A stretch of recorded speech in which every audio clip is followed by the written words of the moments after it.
Right, here we are in the Black Horse Hotel in Preston.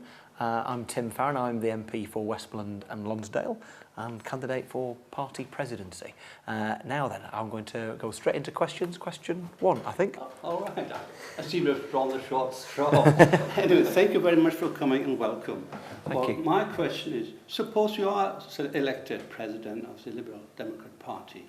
Can you explain, or how are you going to raise the profile to the ordinary people who think the Lib Dems are now an appendage to the Conservatives, who just sort of grudgingly tolerate us, but they have to?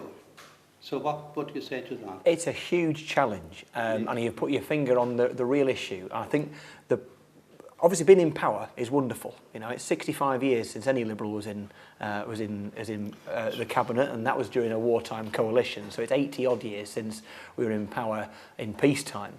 So let's take that as a given, that that's a good thing.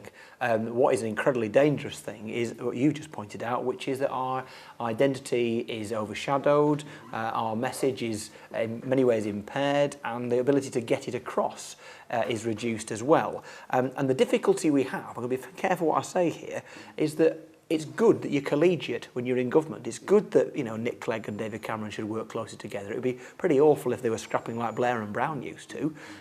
So it's good that they kind of are close together. The problem is this Labour narrative, which is what you just said, that we're now just a bunch of pale Tories, is incredibly damaging, and we have to be able to disrupt that narrative.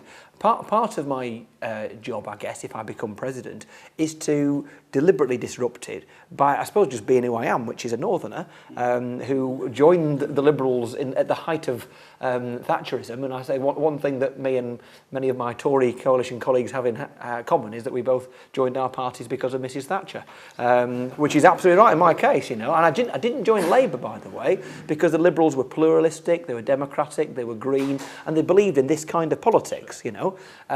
But Labour will try and bracket us, particularly in the north and in urban areas and in Scotland and Wales, as being the Tories' little helpers. And that's why we have to disrupt that. That's why we've got to make sure we drag from every one of our ministers evidence of things we've done to make things better. I overuse it because I don't know enough of the other examples, but we know that Steve Webb, for instance, tripled discretionary housing benefit. It's not well known, and it needs to be well known. And one of the first jobs I'll do if I am elected president is get all our ministers, including Nick Clegg, round the table and force them to tell me what were the 5 things they did in the last 48 hours they're really proud of. And what were the 3 things last 48 hours they did to stop the Tories doing something? And we need to take that information and get it out there, because you need to be proud of what we're doing, not constantly worried. That's right.